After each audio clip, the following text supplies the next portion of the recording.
Bismillahirrahmanirrahim. Assalamualaikum warahmatullahi taala wabarakatuh. Saya Ustaz Azhar bin Yahya dan kita dalam siri Wazakir yang kita akan bincangkan tentang perkara melibatkan pelaksanaan jenayah syariah. Dalam siri pertama ini insya-Allah kita akan cuba melihat tentang mukadimah jenayah syariah. Jadi jenayah syariah ni ialah satu perkara melibatkan perkara yang besar. Pertama, dalam Islam ini para ulama membahagikan kepada 4 jenis fiqh. Pertama ialah fiqh al-ibadah, yang biasa kita tahu fiqh ibadah ada puasa, sembahyang, puasa, haji, zakat. Yang kedua ni melibatkan fiqh munakahat, yang melibatkan nikah kahwin, melibatkan hak penjagaan anak, pewarisan dan sebagainya. Dan yang ketiga ni ialah melibatkan fiqh muamalat, melibatkan bagaimana kita nak berinteraksi, melibatkan akad, melibatkan perniagaan, melibatkan perkara-perkara yang melibatkan muamalat, perbankan, keuangan, akad-akad dan sebagainya. Dan yang keempat, yang melibatkan fiqh jinayat. Jadi fiqh jinayat inilah yang kita akan jadikan sebagai perkara utama untuk kita bincangkan. Jadi bila fiqh jinayat ini dilaksanakan, maka barulah dia jadi kanun jenayah syariah. Yang 3 perkara kena buat dalam kita nak melaksanakan fiqh jinayat ini, diaplikasikan kepada pelaksanaan, nak dijadikan satu pelaksanaan, maka 3 laluan atau 3 perkara atau 3 perkara perlu direntas. Pertama, yang melibatkan syariat. Yang kedua melibatkan tasyri', dan yang ketiga melibatkan kanun. Jadi alhamdulillah ketiga-tiga ini kita dah ada di Malaysia ini, iaitu perkara yang melibatkan apa yang telah pun diusahakan oleh Kerajaan PAS Kelantan.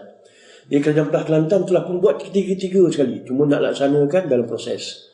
Dan insya-Allah 18 Mac ini, beberapa hari lagi kita akan melihat bagaimana proses perundangan itu, taknin itu disempurnakan di Kelantan Darul Naim insya-Allah. Kalau lulus di sidang DUN Kelantan 18 Mac 2015, maka insya-Allah akan dibawa ke sidang Dewan Rakyat. Jadi pertama tentang syariat.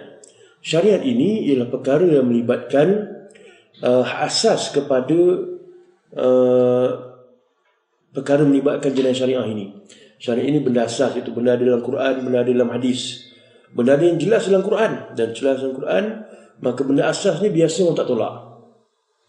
Kalau siapa tolak benda asas, maka itu yang disebut sebagai jatuh kafir. Wa man lam yahkum bima anzalallah fa ulaika humul kafirun. Kafir sebab apa? Sebab dia tolak mentah-mentah. Dia tolak dengan secara jelas, zahir, sedar dan yakin, maka kalau dia tolak, maka murtad. Itu jelas dalam Quran mengatakan fa ulaikumul kafirun. Iaitu apa dia? Syariat. Itu syariat ni apa yang ada dalam Quran secara jelas. Apa ada dalam Quran secara jelas menunjukkan bahawasanya perkara ini perkara yang ada nas, yang tidak perlu untuk dibahaskan. So contoh dalam dalam kanun syariah itu ada perkara melibatkan hudud, kisah dan ta'zir. Maka hudud ini dalam Quran ada jelas mengatakan bahawasanya, sebagai contoh, as-sariqu was-sariqatu faqta'u aydiyahuma jazaa'an bima kasaba nakala min Allah. Maka ini melibatkan arahan yang jelas daripada Allah Subhanahu taala. As-sariqu was-sariqatu, pencuri lelaki, pencuri perempuan, faqta'u aydiyahuma, potonglah tangan keduanya, jazaa'an bima kasaba, sebagai balasan kepada apa yang mereka lakukan, nakala min Allah, sebagai satu antidot, pencegahan daripada Allah Subhanahu wa taala. Maka kita lihat dalam perkara ini menunjukkan bahawasanya perkara tadi jelas, ada hujahnya, ada dasarnya, ada sandarannya. Ini melibatkan syariat yang mudah, semua orang baca Quran boleh faham. Maka tolak syariat, maka kafir. Adapun yang kedua melibatkan tasyri'.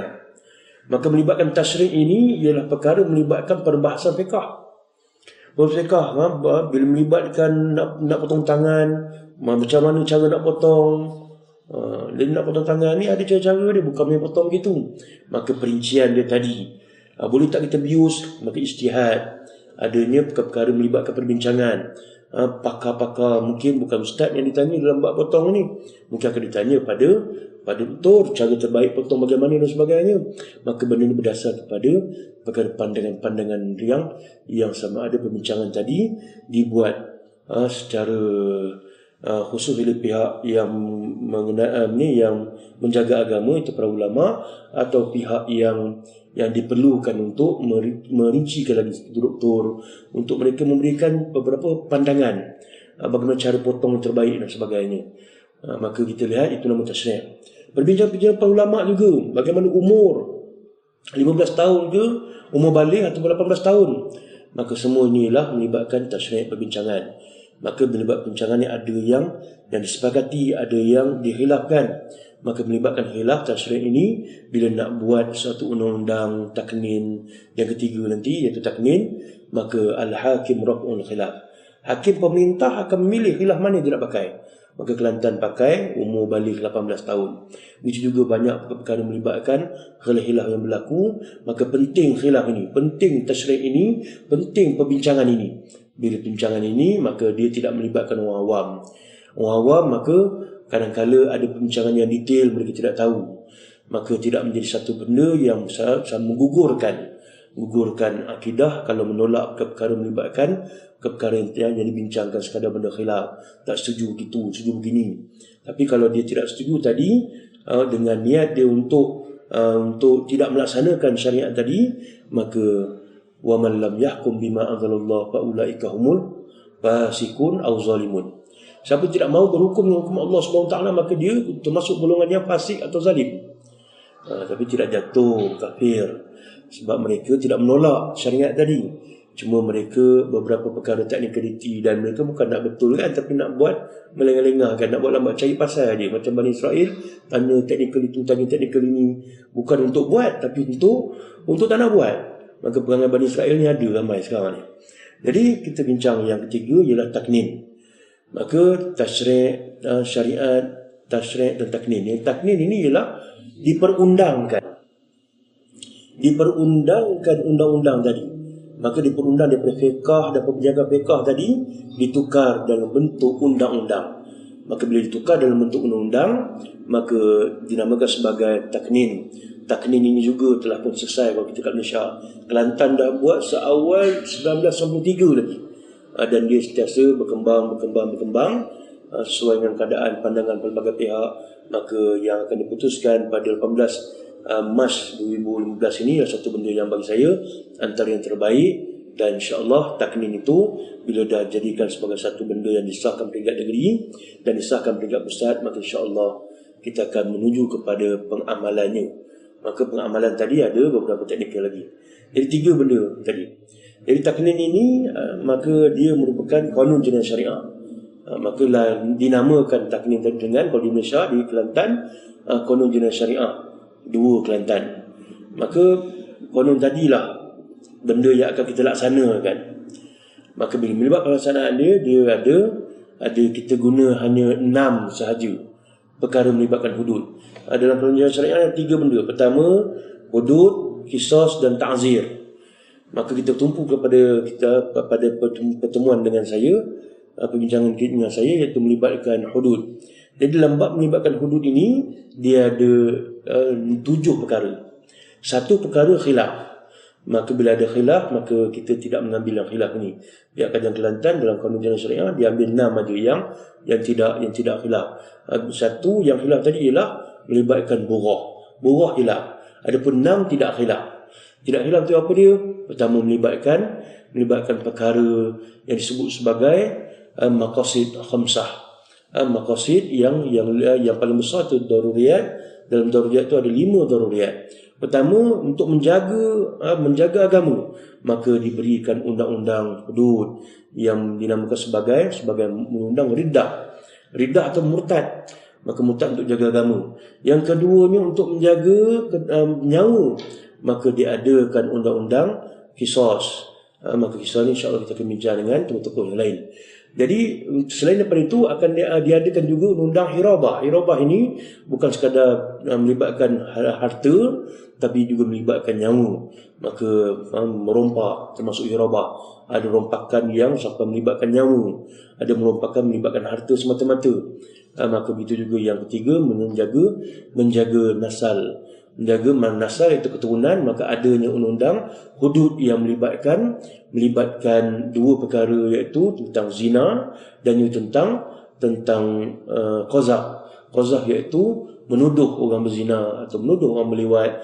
Dan Syafi'i dia menganggap qazaf kepada orang yang meliwat juga hukum sama dengan zina. Jadi melibatkan hudud, melibatkan murtad, melibatkan hirabah, melibatkan zina dan juga qazaf, dan yang kelimanya melibatkan menjaga akal. Menjaga akal ni ialah melibatkan syurbah, iaitu minum arak. Minum arak juga termasuk dalam perkara melibatkan hudud dan jenayah syariah. Dan yang keenam ni melibatkan hukum sariqah, mencuri. Maka mencuri ini termasuk dalam perkara yang melibatkan hukum-hukum hudud. InsyaAllah 6 perkara ini akan kita rincikan, dan 6 perkara inilah benda yang paling penting untuk dilaksanakan. Dan mudah-mudahan kita berjaya melaksanakan hukum-hukum Allah SWT yang telah lama ditinggalkan di bumi ini, yang hampir 100 tahun ditinggalkan. Dalam masa yang sama kita kena ingat, bumi bertuah ini, Malaysia ini telah sekian lama menjalankan hukum hudud ini, telah sekian lama menjalankan qanun jenayah syariah ini. Kita lihat bukti-bukti sejarah yang ada menunjukkan bahawasanya bumi ini lebih daripada 700 tahun secara bukti yang ilmiahnya berdasarkan batu bersurat Terengganu yang bertarikh pada batu bersurat Terengganu tersebut yang telah dikaji oleh Syed Nabi Al-Atas. Tarikh tersebut ialah 1303. Pada tahun 1303 menyaksikan tarikh yang ada pada batu itu, menyaksikan telah tersergam sebuah kerajaan yang berundang-undang dengan undang-undang syara yang bersendikan adat. Seni adat itu maksudnya ialah ta'zir, terpulang kepada adat setempat, terpulang pada hakim setempat. Jadi melibatkan hukum-hukum yang melibatkan hudud ini telah jelas dipahat di batu tersebut dan telah dikaji, tarikhnya 1303. Ini bermaksud sebuah kerajaan Islam yang telah mengamalkan Islam sepenuh dalam perundangan telah wujud pada sekitar tahun 1200. Kalau batu bersurat itu 1303 bermaksud kerajaan itu sebelum tahun 1300. Bermaksud dah terlalu lama, bukan seawal kerajaan Melaka, lebih dahulu daripada Melaka lagi. Maka inilah perkara yang perlu kita kembalikan semula, perkara yang telah pun hilang daripada umat Islam. InsyaAllah ikuti dalam segmen-segmen seterusnya. Kita akan cuba meneliti secara mudah dan asas dan ringkas tentang perkara melibatkan 6 perkara melibatkan hudud, insyaAllah. Wallahualam.